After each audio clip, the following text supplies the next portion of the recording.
Hello friends, स्वागत है आपका सनशाइन स्टार में। आज हम लेकर के आए हैं 17 जनवरी से 21 जनवरी 2021 के द हिंदू एवं पीआईबी के तहत चर्चा में रहे कुछ टॉपिक, जिन पर हम प्रश्नों के साथ विस्तार से चर्चा करेंगे। अगर इससे पहले कि हमारी वीडियो आपने नहीं देखी हो तो कृपया उनको देखें और करंट का पोर्शन मजबूत करें, जिससे कि आपको इसी एक प्लेटफॉर्म पर सारे जितने भी करंट अफेयर्स है उपलब्ध होगी। और इसके उपलब्ध करने के लिए हमारे चैनल को लाइक, शेयर एवं सब्सक्राइब करना न भूलें। तो आइए चलते हैं, हम आज का पहला क्वेश्चन देखते हैं। आज का पहला क्वेश्चन है हमारा, हाल ही में चर्चा में रही गुजरात की सबसे अधिक दूषित यानी प्रदूषित नदी कौन सी है। तो हम गुजरात की बात करेंगे, भारत की नहीं, केवल गुजरात की बात करेंगे हम। गुजरात की सबसे अधिक प्रदूषित नदी कौन सी है देखेंगे हम। आइए देखते हैं ऑप्शन है नर्मदा, साबरमती, भादर, माही सागर। ये 4 नदियाँ हैं। इनमें से इनका ऑर्डर भी देख लेंगे हम, किस ऑर्डर में, क्रोनोलॉजी ऑर्डर कौन से में लगाना है। सबसे अधिक, फिर उससे कम, सबसे कम किसकी है, और सबसे अधिक की भी हमें पता चल जाएगा कौन सी सबसे अधिक है। तो ऑप्शन है नर्मदा, साबरमती, भादर और माही सागर। इसका जो सबसे अधिक प्रदूषित है उसका सही जवाब है साबरमती। गुजरात में सर्वाधिक मात्रा में जो प्रदूषित नदी पाई जाती है वह साबरमती नदी है। जो दूसरे नंबर पर, जिसका दूसरा नंबर आता है वो माही है। माही 2 नंबर पर है, माही 2 नंबर पर आती है। जो नर्मदा है वो तीसरे स्थान है उसका प्रदूषण में, और जो भादर है, भादर का 5वां स्थान है, भादर का 5वां स्थान आता है। तो ये ऑर्डर आपको ध्यान में रखना चाहिए, और सर्वाधिक भी होना चाहिए, किसका सर्वाधिक, कौन सी सर्वाधिक नदियाँ है। तो देखेंगे सर्वाधिक है साबरमती, उससे कम है माही सागर, उससे कम है सबसे कम है भादर, सबसे कम भादर में प्रदूषण है, और सर्वाधिक प्रदूषण है जो साबरमती के अंदर पाया जाता है। आइए चलते हैं हम अपने अगले क्वेश्चन की तरफ। अगला क्वेश्चन है हमारा, हाल ही में प्रवासी पक्षियों के आने के कारण हरिके आर्द्रभूमि चर्चा का विषय रही। किस राज्य में है ये हरिके भूमि। हम हरिके आर्द्रभूमि से संबंधित देखेंगे। हरिके आर्द्रभूमि किस राज्य के अंदर आती है। ऑप्शन है पंजाब, गुजरात, बिहार और असम। पंजाब, गुजरात, बिहार, असम। इसका सही जवाब है पंजाब। हरिके जो आर्द्रभूमि है वो पंजाब के अंदर आती है। यहाँ अभी हाल ही में जो नई कुछ प्रजातियाँ हैं जो प्रवासी पक्षियों की, बहुत दूर दूर से यहाँ पे आकर के प्रवासी पक्षी अपना बसेरा करते हैं, और कुछ समय ठहरने के बाद फिर से वापस चले जाते हैं। तो ये चर्चा का विषय रही है। ये क्वेश्चन मोस्ट इम्पोर्टेंट भी हो सकता है, कुछ भी हो सकता है, तो इसको कृपया ध्यान से देखें। और एक कमेंट सेक्शन में वो भी ध्यान देखते रहें, अपने कम से कम जज करते रहें कैसा हमारा परफॉर्मेंस रहा। इसके लिए कमेंट सेक्शन में बताएं कितने क्वेश्चन सही गए हैं। आइए चलते हैं हम अपने अगले क्वेश्चन की तरफ। अगला क्वेश्चन है हमारा, हाल ही में चर्चा में रही FSSAI, जिसको फसाई भी बोलते हैं, FSSAI। इसका फुल फॉर्म FSSAI का फुल फॉर्म है food safety and standard authority of India. Food safety and standard authority of India ने खाद्य पदार्थों में TFA ट्रांस फैटी एसिड को 2021 के लिए कितना प्रतिशत कम किया है। और ये भी देखेंगे हम, जो प्रेजेंट में जो ट्रांस फैटी है वो खाद्य पदार्थों में कितना % दिया जा रहा है। इससे संबंधित पूरी जानकारी हम देखेंगे। तो पहले ये आपने देखा होगा, किसी भी जो हम पैकेट लेते हैं 5 रुपये का, 10 रुपये का, उस पर लिखा आता है FSSAI। तो यही जो संस्था है वो रेगुलेट करती है कि कितना % ट्रांस फैटी एसिड यानी TFA खाद्य पदार्थ के अंदर देना चाहिए, कितना नहीं देना चाहिए, ये डिसाइड करती है। पहले हम ये देख लेते हैं कितना % कम किया है, उसके बाद इसका और विस्तार से देखेंगे हम। तो इसका ऑप्शन है 2%, 5%, 3% या पूर्ण समाप्त।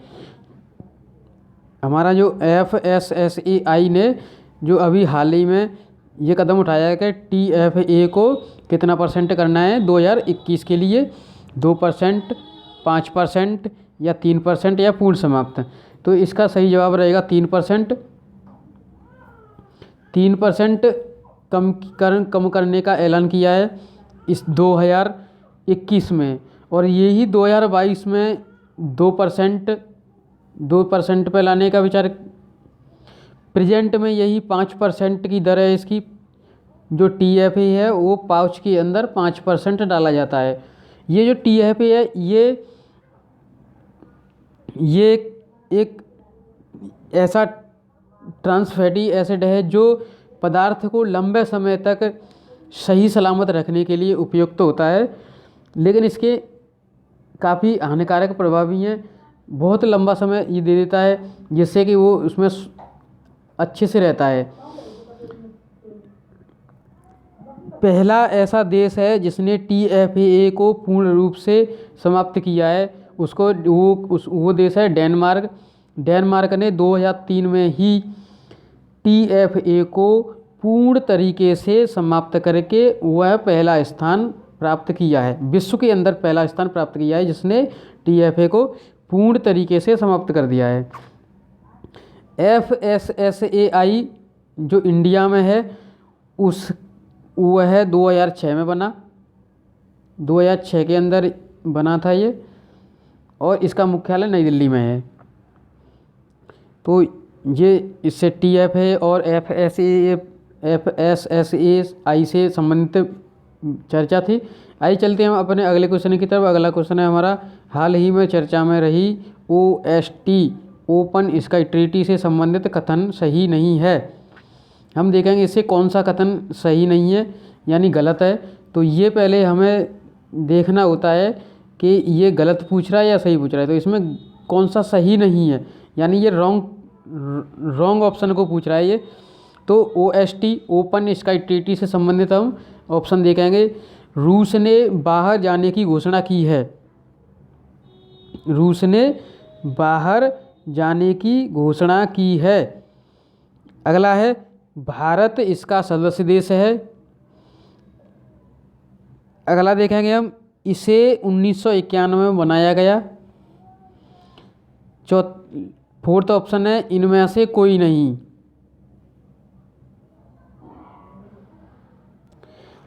ऑप्शन फिर से सुनेंगे एक बार। रूस ने बाहर जाने की घोषणा की है, भारत इसका सदस्य देश है, इसे 1991 में बनाया गया, इनमें से कोई नहीं।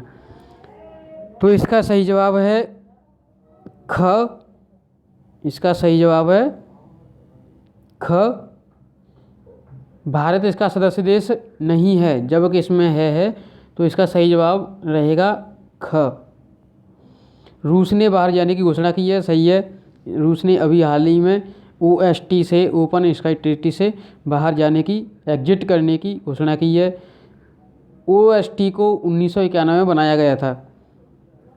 आइए चलते हैं हम अपने अगले क्वेश्चन की तरफ। अगला क्वेश्चन है हमारा, हाल ही में एक रक्षता मोटरसाइकिल एम्बुलेंस बनाई गई है, इसे किसने विकसित किया है। रक्षता मोटरसाइकिल एम्बुलेंस बनाई गई है, इसको किसने विकसित किया है। तो ऑप्शन है ISRO, hello, SHG, last option है DRDO।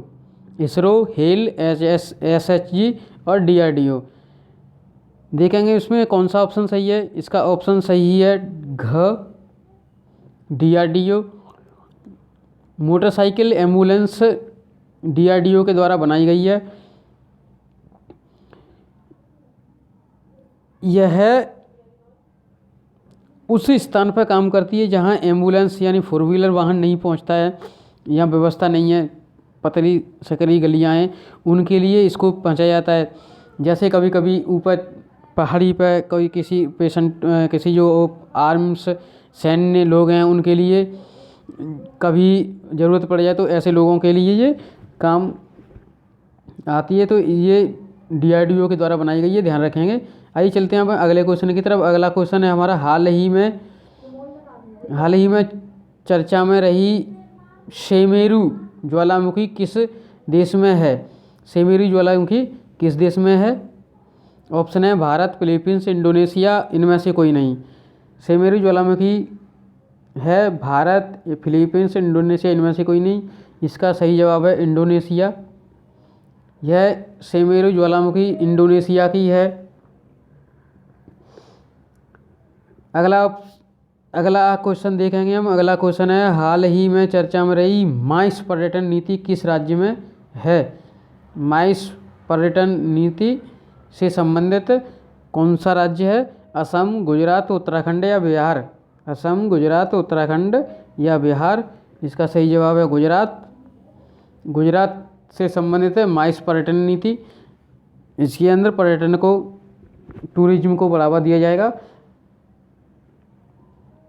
आइए चलते हैं हम अपने अगले क्वेश्चन की तरफ। अगला क्वेश्चन हमारा, हाल ही में चर्चा में आई नेशनल एजुकेशन पॉलिसी 2020 यानी राष्ट्रीय शिक्षा नीति 2020, यह आज़ादी के बाद कौन सी नीति है?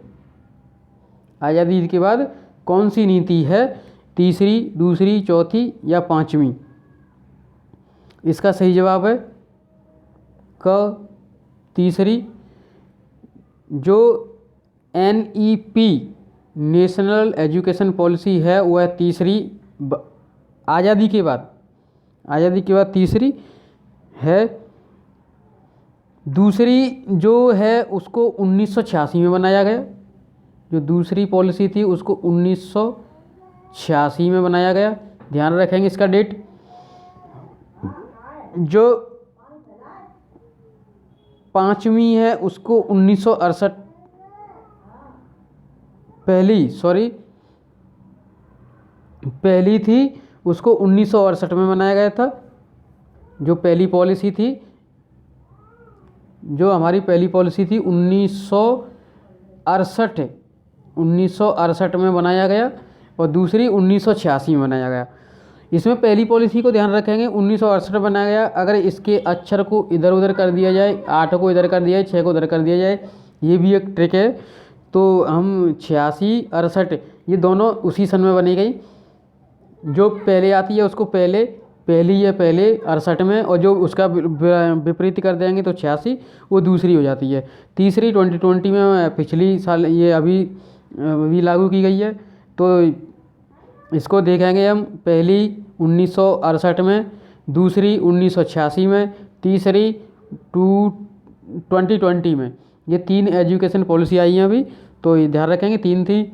आइए चलते हैं हम अपने अगले क्वेश्चन की तरफ। अगला क्वेश्चन है हमारा, हाल ही में चर्चा में रही नवाचार सूचकांक इनोवेशन इंडेक्स से संबंधित कौन सा कथन सही है?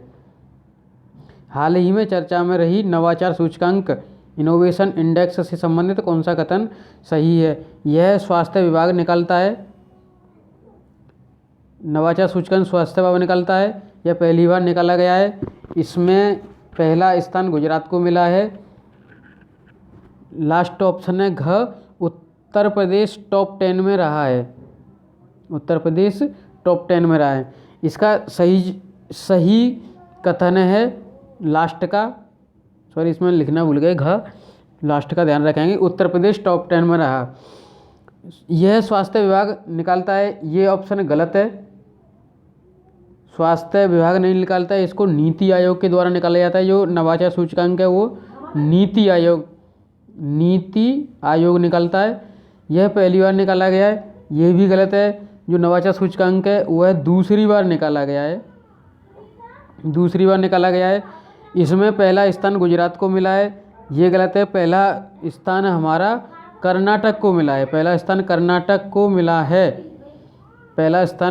मिला है। तो आइए चलते हैं हम अपना लास्ट क्वेश्चन की तरफ। लास्ट क्वेश्चन है हमारा, हाल ही में गुजरात सरकार ने ड्रैगन फ्रूट का नाम बदलकर नया नाम किया गया है। नया नाम से देखेंगे हम, कमलम पुष्पम स्वीट फ्रूट